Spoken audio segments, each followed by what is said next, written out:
பிச்சாவரம் பகுதியில் உள்ள சையத் ஷா ரஹமத்துல்லாஹி அலைஹி தர்கா வக்ஃபுல் அவுலாத் ட்ரஸ்ட் மூலமாக இயற்கை விவசாயம் பயிரிடுகின்றோம்.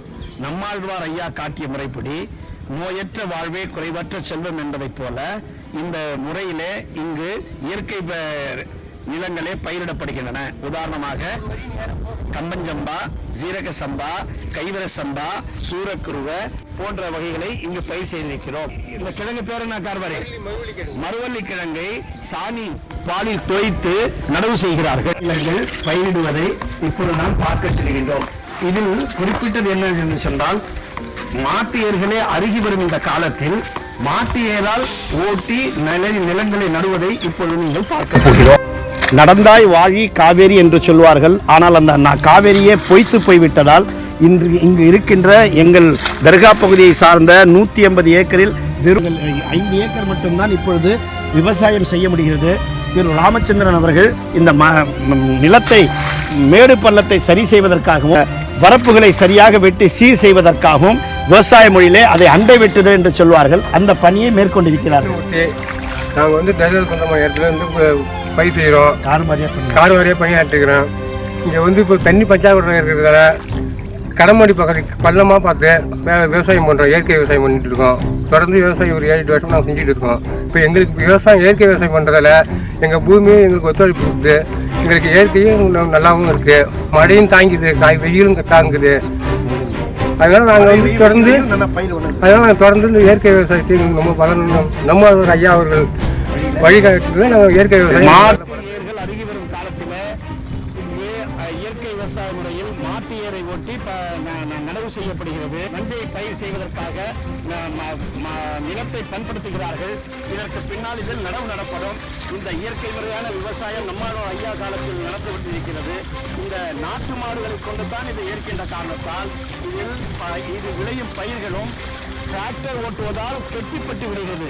பூமி பல டன் உள்ள டிராக்டரின் வெயிட்டால் அதனுடைய கடினமான வெயிட் உள்ள பகுதியால் கெட்டிப்பட்டு. இயற்கை விவசாய பண்ணையில் இருக்கிறோம். இது நெல் நடவு செய்வதற்காக மாட்டு ஏரால் ஓட்டுகிறார்கள். அதை ஓட்டும் தலைவராக இருக்கக்கூடிய திரு ராதாகிருஷ்ணன் அவர்கள் இப்பொழுது உங்களிடம் சில கருத்துக்களை தெரிவிப்பார்கள்.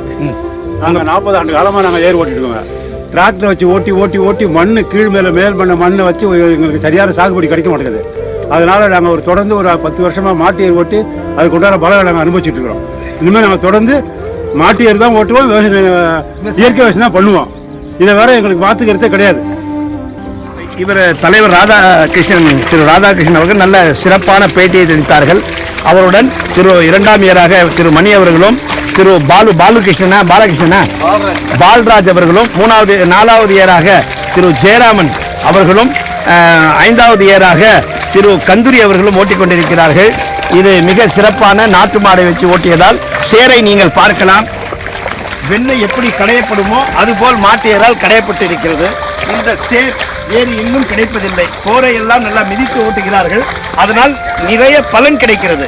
நல்ல விவசாய விலை. பழங்கால முறைப்படி ஆட்டுக்கிடை போடப்படுகிறது.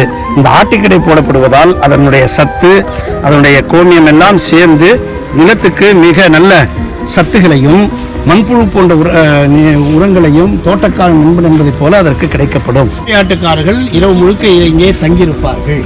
அவர்கள் தான் இந்த ஆட்டுப்பெட்டியை போடுவார்கள். இப்பொழுது நாம் இயற்கை நாற்றங்கால் பிபிடி சூரக்குருவை ஜீரக சம்பா நாற்றங்காலில் இருக்கிறோம். இது இயற்கையாக விட்டது. இதில் யூரியா, டிஏபி, டெமக்ரான், இண்டோசல்ஃபான், இன்ட்ரின் போன்ற எந்த கெமிக்கல் மருந்துகளும் சேர்க்கப்படாதது. இந்த நெல் இந்த நாட்டடித்து நட்டு இந்த நெல்லை சாப்பிட்டால் பிபி, சுகர் எல்லாம் கண்ட்ரோல் ஆகிவிடுகிறது. நல்லபடியாக செரிமானம் ஆகிறது என்று சாப்பிட்ட மக்கள் சொல்கிறார்கள். இப்பொழுது அந்த நாற்றங்காலிலே நாங்கள் இருக்கிறோம். தேவைப்படும் பட்சத்திலே இதில் காவாலை, வேப்பிலை மற்றும் எருக்கந்தலைகளை போட்டு மிதித்தும் அதற்கு மேலே அடியுரமாக வேப்பம் புண்ணாக்கு ஒரு 40 கிலோ ஒரு மூட்டையும் கடலை புண்ணாக்கு அரை மூட்டையும் சேர்த்து வைத்து அதை பயிரிடுகிறோம். ஆகவே இது இயற்கை நாற்றங்களாக வருகிறது. பூச்சி தாக்குதல் இருப்பதில்லை. அப்படி பூச்சி தாக்குதல் வந்தால் நம்ம ஐயார்வடி பூச்சி விரட்டி கெமிக்கல் சொல்வது பூச்சி கொல்லி, இயற்கை விவசாயம் சொல்வது பூச்சி விரட்டி, நன்மை தரும் பூச்சிகளை வைத்துவிட்டு தீமை தரும் பூச்சிகளை விரட்டிவிடுகிறது. அவை என்ன? பச்சை மிளகாய், இஞ்சி, பூண்டு ஆகியவற்றை சாறாக எடுத்து 1 லிட்டர் சாருக்கு 10 லிட்டர் தண்ணி தெளிப்பானிட்டு ஸ்ப்ரே செய்கிறோம். நன்றாக விடுகிறது.